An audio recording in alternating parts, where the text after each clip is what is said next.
تخيل تصحى من النوم تلاقي الموبايل مش موجود جنبك، ولكن هو اللي صحاك وفاتح لك الستارة ومجهز لك قهوتك، وكمان بيقول لك عندك ميتنج كمان 10 دقايق، شد حيلك. احنا داخلين على مستقبل الموبايل فيه مش بس جزء من حياتك، ده هيبقى جزء منك انت شخصيا. النهاردة هنتكلم عن تطور الموبايل في المستقبل، وهنحاول نرسم صورة لجهاز شكله مش في دماغنا حاليا بس العلم رايح ليه. جاهز؟ يلا نبدأ الرحلة. بس في الأول خلينا نتكلم عن بداية الموبايل من الطوبة للذكاء. الموبايل بدأ كجهاز مكالمات بس، حاجة كده تشبه الطوبة، وسعره كان أغلى من الذهب. البطارية بتاعته كانت بتقعد حوالي ساعة، وصوته مش أنقى حاجة. الناس كانت بتتباهى بيه لمجرد إنهم معاهم موبايل، لكن مع الوقت بقينا نكتب رسايل، نلعب سنيك، نفتح كاميرا، ومين كان يصدق؟ ومع تطور التكنولوجيا ظهر الأندرويد والآيفون، ومن هنا الموبايل دخل في كل حاجة في حياتنا: تصوير، نت، سوشيال ميديا، مزيكا،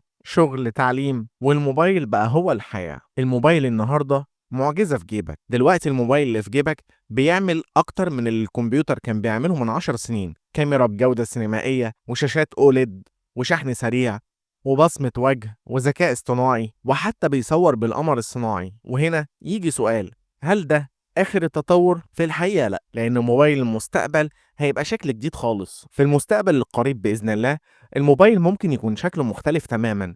ممكن يبقى شفاف كأنه إزاز، أو يتلبس كساعة، أو حتى يبقى عدسة على عينيك تفتحه بإشارة، أو حتى تفكيرك بس من غير ما تلمسه، أو إنه شاشة تطلع من الهواء زي الهولوجرام قدام عينيك، زي أفلام الخيال العلمي بالظبط. والمفاجأة: الموبايل مش هيحتاج شاحن، هيشحن من الهواء أو من الشمس أو حتى من حركة إيديك. والذكاء الاصطناعي هيخلي الموبايل صديقك. تخيل موبايلك يعرف إنك زعلان فيغير الأغنية مثلا، أو يلاحظ إنك مجهد فيقلل سطوع الشاشة ويقولك ترتاح، يحجز لك دكتور، أو يطلب ليك أكل من غير ما أنت ما تطلب. ده مش مجرد خيال. الذكاء الاصطناعي يقدر يعمل أكتر من كده بكتير، وهيبقى فيه مساعدين شخصيين بصوت واقعي بيفهمك ويتعلم منك كل يوم. كمان هيبقى فيه الترجمة اللحظية والواقع المعزز، تتكلم مع واحد من الصين تسمعه مصري، الموبايل يترجم بالصوت باللهجة بالمشاعر، وتلبس نظارة موبايل تشوف مطعم قدامك يطلع لك الريفيوز والأسعار على الهوا. في الوقت الحالي كل ده يبان مجرد أحلام، ولكن بكرة ممكن يصبح واقع. من أكتر ما يميز موبايل المستقبل هي نهاية الشاشات. الموبايل ممكن فعلا ما يكونش فيه شاشات زي دلوقتي، هيكون كل حاجة ثلاثية الأبعاد، وتقدر تتنقل بين التطبيقات بحركة ايد او حتى بعينيك. مش بس تفتح واتساب، لا، هتقعد وسط جروب حرفيا كأنك قاعد في قعدة. وفي مرحلة مجنونة شوية، وهي ان الموبايل ممكن يندمج في جسمك.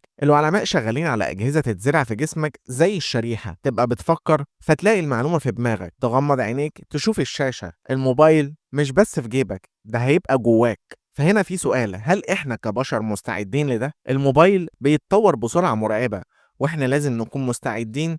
مش بس نستخدمه، لازم نفهمه، نطوره، ونستفيد منه من غير ما يستبعدنا كبشر. تفتكروا بقى بعد 50 سنة هنقول فاكر لما كنا بنشيل موبايلات زمان؟ وفي النهاية الموبايل مش مجرد جهاز، ده انعكاس لحياتنا، لشخصيتنا، لعصور كاملة عشناها. وانت قول لنا في التعليقات، شايف موبايل المستقبل هيكون عامل ازاي؟ ولو عندك خيال مجنون ليه ممكن تشاركنا في التعليقات. ما تنساش تعمل لايك وسبسكرايب وفعل زر الجرس علشان يوصلك كل جديد، وسيبها على الله، يمكن موبايل المستقبل هو اللي يرد على الكومنتات تلقائي من غير ما نتدخل احنا كبشر.